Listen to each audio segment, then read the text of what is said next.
Assalamualaikum warahmatullahi wabarakatuh. Selamat pagi, selamat siang, dan selamat malam. Di video kali ini, saya akan menjelaskan bagaimana cara mengaktifkan dan menggunakan akun Belajar ID. Sebelumnya, Bapak Ibu sekalian atau saudara bisa install Merdeka Mengajar, bisa langsung di-download di Play Store atau di Apple Store. Nah, kalau sudah diinstal, maka akan muncul seperti ini. Nah, kalau misalkan Bapak, Ibu, atau Saudara sudah mengaktifkan akun Belajar ID-nya, bisa langsung masuk ke sini. Nah, masuk. Kalau misalkan belum, Bapak, Ibu, atau Saudara bisa cek dulu di sini untuk pengecekan akunnya sudah aktif belum. Kalau belum, nah nanti Bapak Ibu isi di sini. Setelah itu aktivasi di Belajar ID, nanti akan ke direct ke awalnya ke email pribadi yang di SIM PKB, lalu nanti di direct lagi untuk mendapatkan password dan pengaktifan akun Belajar ID-nya. Atau bisa juga minta kepada operator sekolah untuk email dan passwordnya. Nah, di sini kalau saya sudah diaktifkan. Nah, contohnya kalau sudah diaktifkan, nanti Bapak Ibu bisa langsung login ke aplikasi Gmail-nya, kemudian tambah akun dan login dengan akun Belajar ID-nya. Contohnya misalkan di saya @guru_smk Belajar ID. Nah, biasanya domain belakangnya sesuai dengan tempat kita mengajar dari akun Belajar ID-nya. Nah, sebenarnya dari akun email akun Belajar ID ini atau yang memiliki domain ini sebenarnya ada beberapa, menurut saya ya, ada beberapa pemanfaatan dari akun Belajar ID ini. Contohnya, nanti Bapak Ibu atau Saudara dalam penggunaan Google for Education, nah itu kita diberikan space lebih. Nah, contohnya di sini. Nah, untuk Google Drive-nya sendiri kita diberikan kapasitas sampai 5 terabyte. Nah, ini tentunya berpuluh-puluh kali lipat ya dari space Google Drive yang diberikan pada akun biasa nih. Contohnya nih, misalkan saya pindah akun nih. Kalau misalkan Google Drive-nya, nah ini dari akun Gmail biasa nih. Nah, kita hanya diberikan space 15 GB. Kalau misalkan kita pakai Google Drive akun Belajar ID, kita diberikan 5 terabyte dengan kebutuhan mungkin penguploadan soal atau penyimpanan materi, kemudian juga bahan ajar. Ini sangat cukup sekali, apalagi dengan pemaksimalan durasi Google Meet, kemudian Google Form dan yang lainnya. Nah, jadi emang akun Belajar ID ini banyak kelebihannya. Salah satunya pemaksimalan dari Google for Education gitu. Nah, sudah lanjut. Nah, kalau misalkan kita lanjut ya, kalau misalkan kita udah bisa login ke emailnya, atau cara cepatnya langsung aja Bapak Ibu minta ke operator sekolah, minta akunnya. Nah, kalau di saya alamat akunnya kan nama lengkap @guru_smk Belajar ID. Nah, nanti passwordnya pun sinkron nanti sama operator sekolah. Kalau sudah diberikan, langsung aja login biasa ke akun Gmail, tambahkan akun, terus login. Nah, nih yang ini nih, tambahkan akun lainnya, masukkan alamat emailnya, tentu yang alamat email belajar ID-nya, kemudian masukkan password yang diberikan dari operator sekolah. Nah, selanjutnya, kalau misalkan udah aktif, udah login ke Gmail juga, kita langsung lanjut ke akun Merdeka Belajarnya yang sebelumnya kita sudah install. Nah, kalau sudah, kita login. Nah, pakai akun yang mana ya? Tentu pakai yang Belajar ID. Nah, kalau sudah, apa sih sebenarnya fitur-fitur dari akun Merdeka Belajar ini? Sebenarnya inilah jawaban yang saya tunggu. Mungkin bukan hanya saya ya. Maksudnya aplikasi yang banyak instansi atau lembaga pendidikan yang selama ini mungkin kita butuhkan.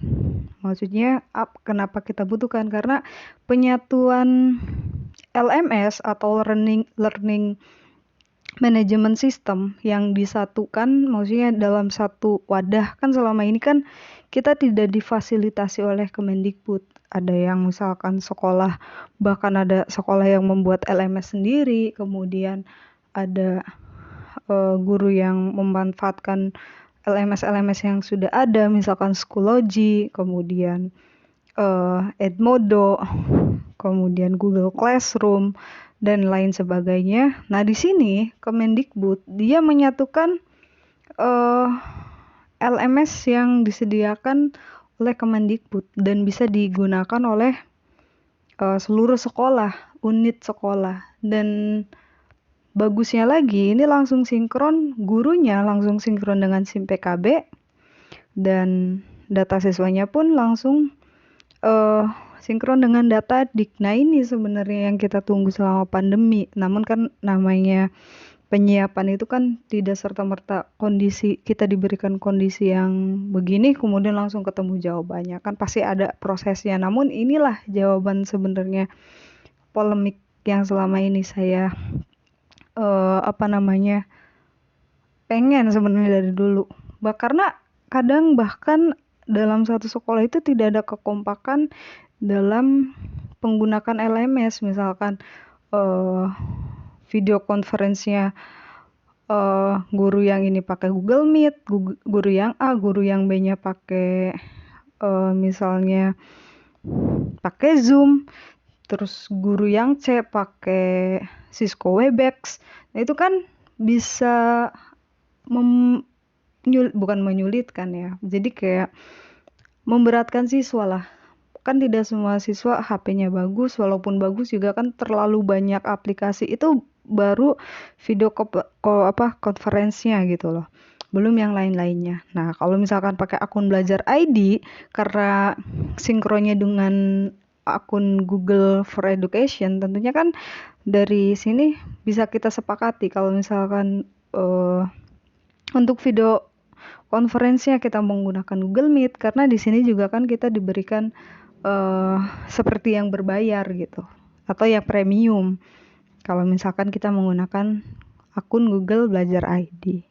Nah, lebihnya atau kelebihannya dibandingkan LMS biasa, kalau misalkan LMS biasa kan ya biasa ya seperti ini nih, misalkan untuk membuat kelas online-nya tinggal buat kelas. Nah, ini mirip-mirip kayak Google Classroom. Terus bedanya apa? Bedanya di sini daftar muridnya Bapak Ibu bisa langsung tambahkan dari nama lengkap, tanggal lahir, dan NISN, yang dimana tentu ini akan langsung sinkron dengan data dik atau data peserta didik. Nah, ini bagusnya juga menurut saya.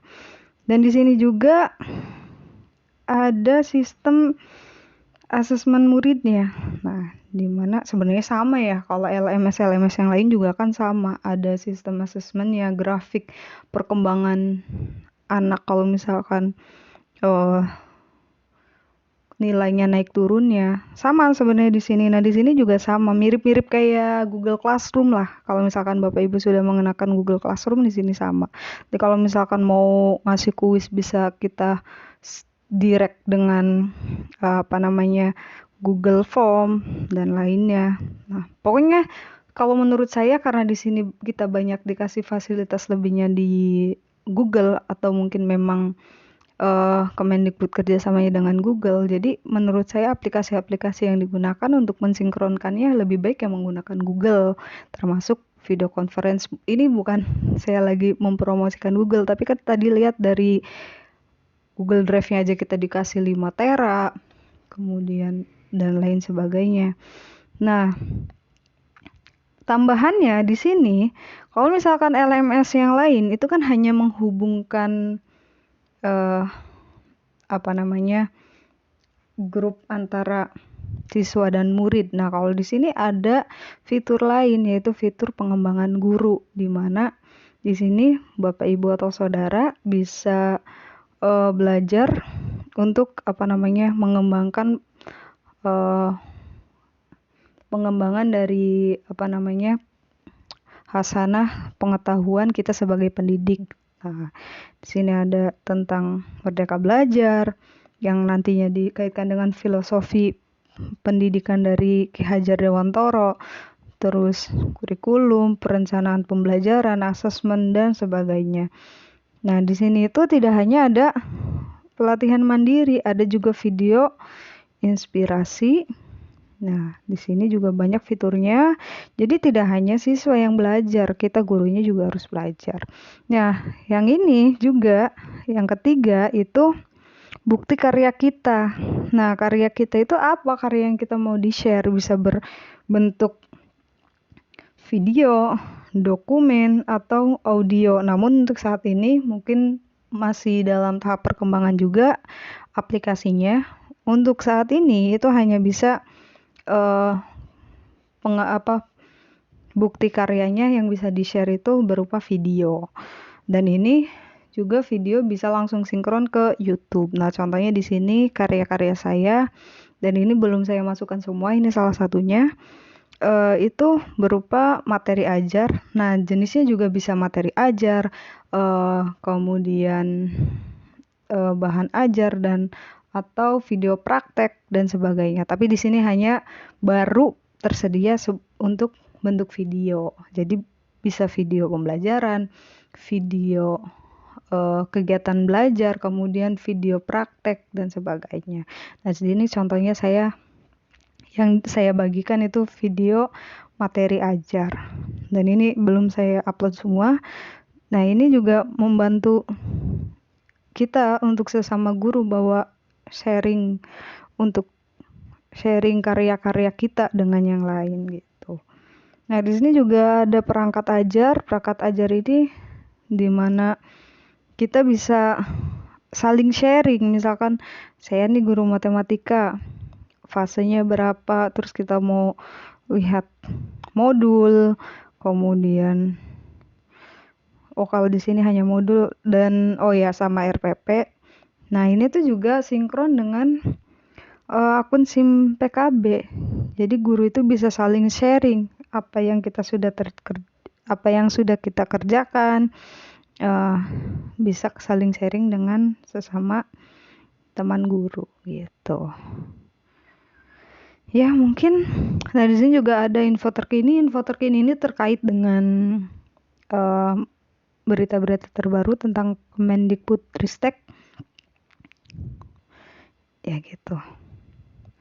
Itu saja mungkin penjelasan mengenai fitur-fitur Merdeka Belajar atau bagaimana cara menggunakan akun Belajar ID untuk memaksimalkan kegiatan Merdeka Belajar.